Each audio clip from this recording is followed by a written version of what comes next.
These people in the space program, nassholes I call them.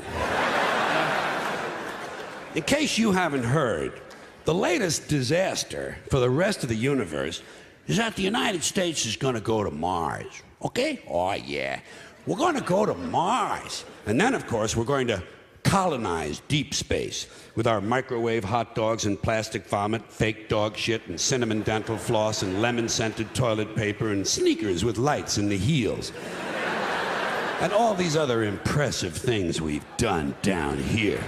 I got to pull back. Yeah, you got to come in. But it is, let me try and bridge that gap a little bit. I'm going to be silent. No, you're not. I think it's really important to point out that this is a political issue. And in fact, me and Buzz Aldrin together testified before the House Science Committee on Space Exploration.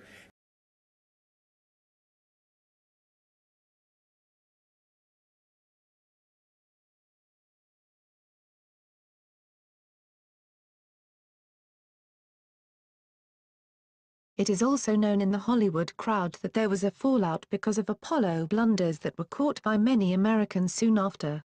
Kubrick then fired back by mocking NASA with the Apollo 11 shirt in the classic film The Shining.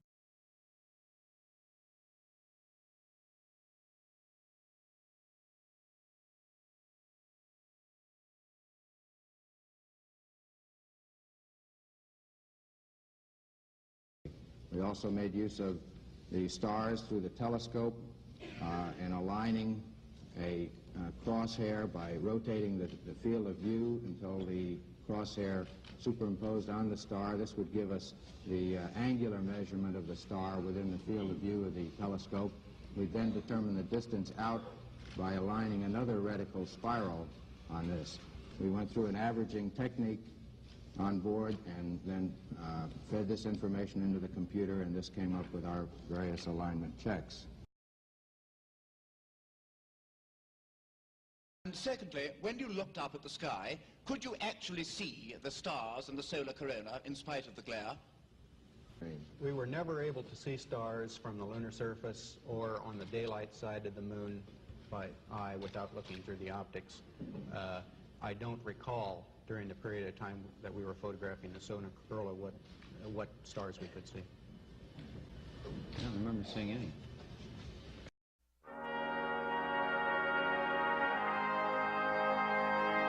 I don't remember seeing any.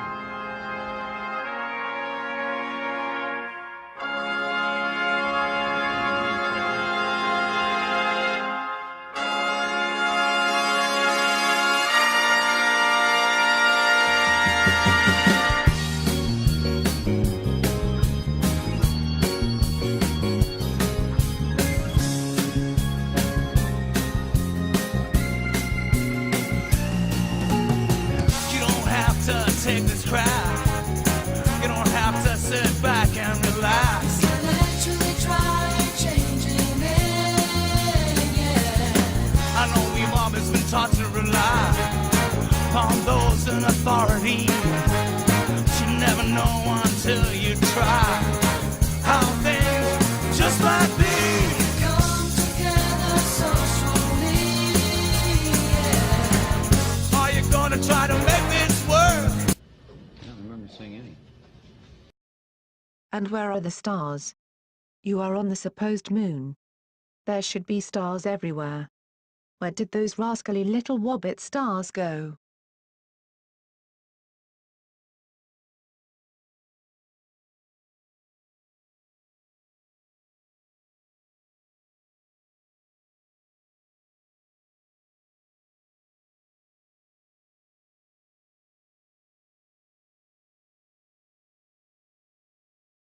This is 1492, the year they invented the globe.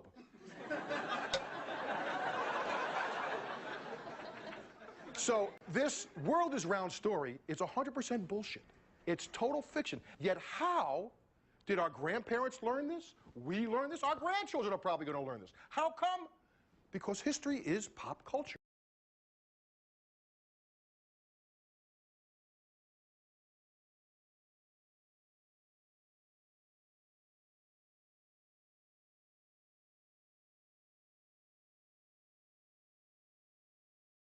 mean, it exists.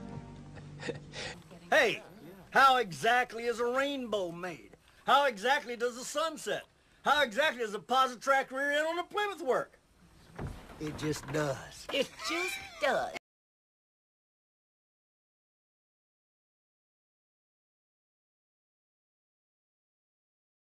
And when I said that humans don't do science in space, I didn't argue, in fact, even before the committee, that we shouldn't send humans into space. We should just say honestly why we're doing it. We're doing it for adventure.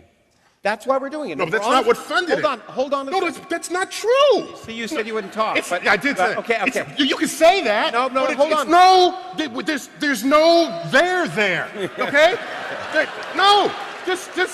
Just look at the history of everybody doing big projects, and it's never driven by exploration. It's never driven by science. It's never driven by curiosity. Not if it's big and expensive. It's driven by the fact that people don't want to die. So there's a war driver. It's also driven by the fact that people want to get wealthy. So No, hold on. We have the Large Hadron Collider. Large Hadron Collider. The Large Hadron Collider. Do you know? Oh, no. No.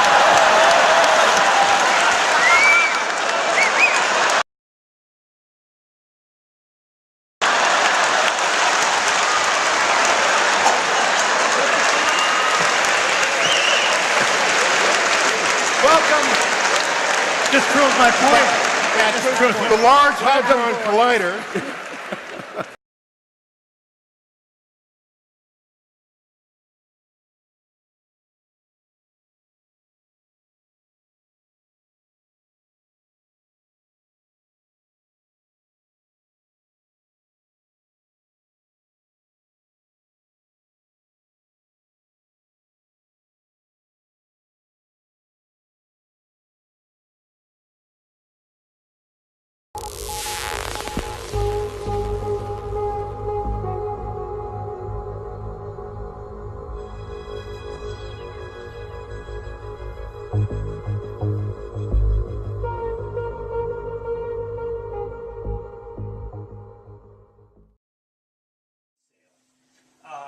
And so you put matter and it warps space-time.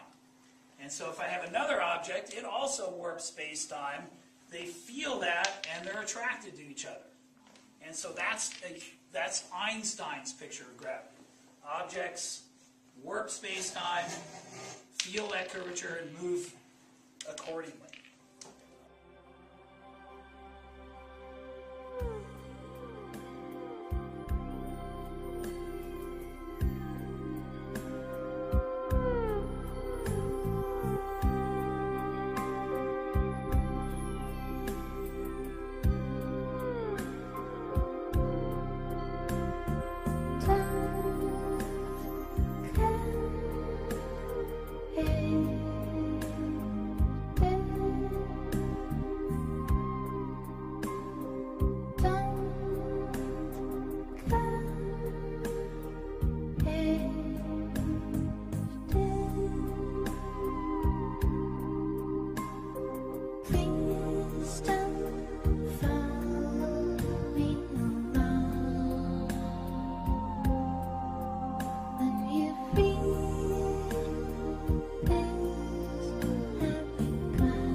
Television is not the truth.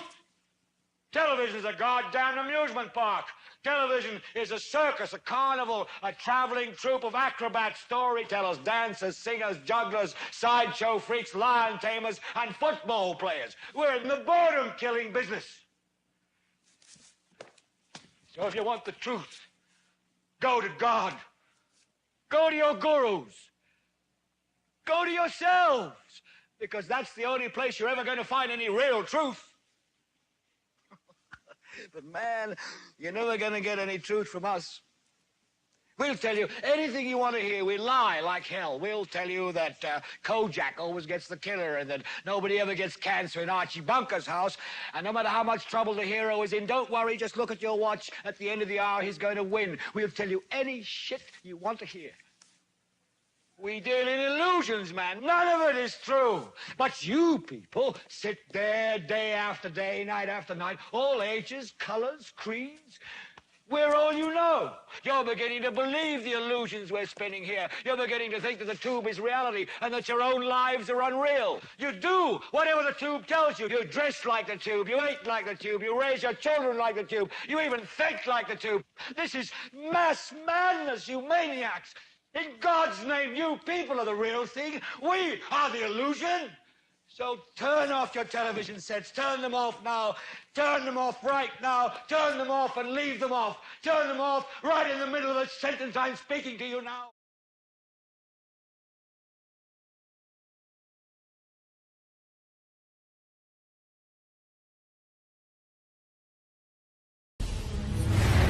Do you know how to fly those? Absolutely. Do you get to fly to the edge? Oh, yeah. What's past there? Don't know. We're not allowed to fly past that. Let's go.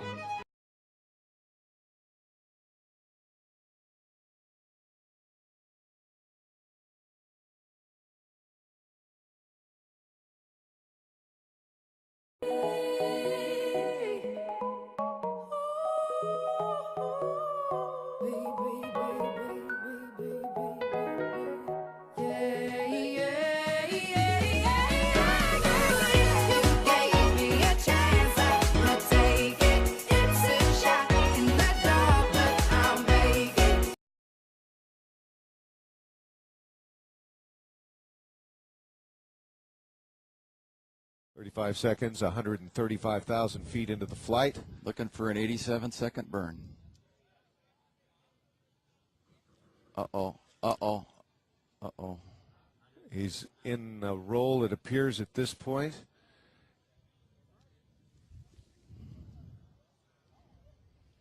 Does not appear to be a scripted maneuver. Shut down. Come on, Mike. We have shut down main engines to Spaceship One.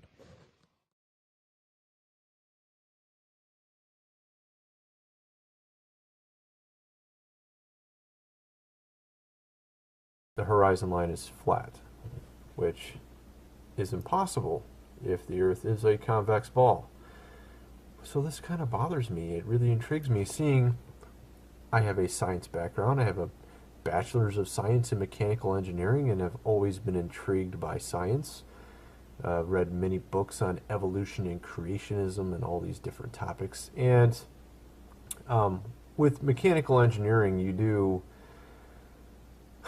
a lot of math. And you do a lot more than that. You do vibration, statics, dynamics, thermodynamics, all manner of different types of analysis with physics. And they're just highly detailed analysis in various realms of physics, where you take friction into account, or vibration, or all these different things. And you end up with formulas this long, literally, with 20 variables, and then you end up doing 20-page calculations.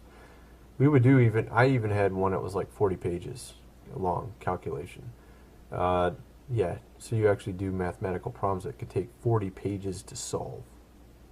You remember when you were in school and you did like this long of a calculation? So that's the kind of background I had when I was in college. And this really bothers me. See, a lot of people, they just drink the Kool-Aid. They just believe whatever they're told. But the concern I have here is, why is the horizon line always flat?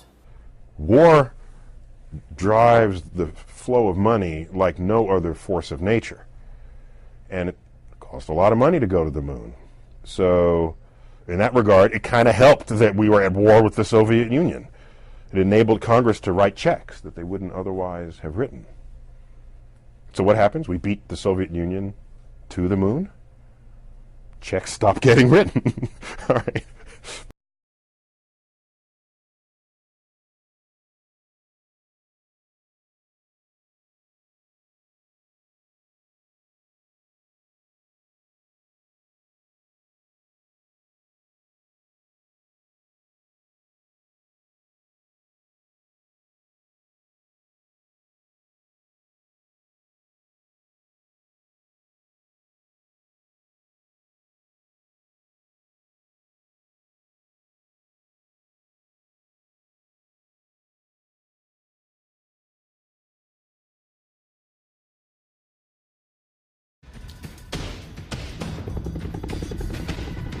You were cut off from the rest of the world by a mysterious dome.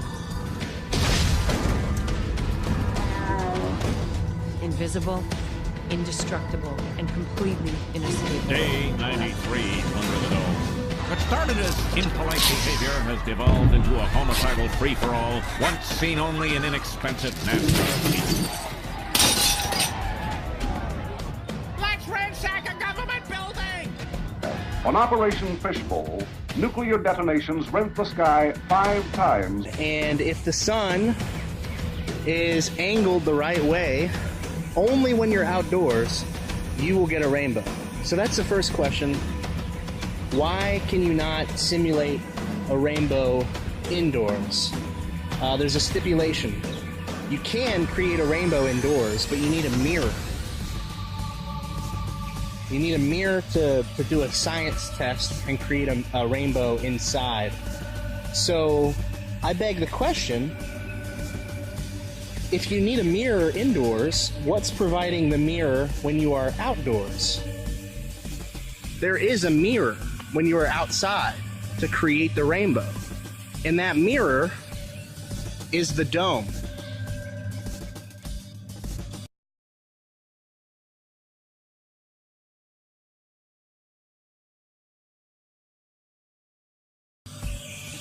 It's catching sunlight and it's meeting itself to create all the various colors. It collides in the water droplet, serves as a lens, and the slight variations of angle creates the colors of the rainbow. A rainbow proves that there's a dome above your head.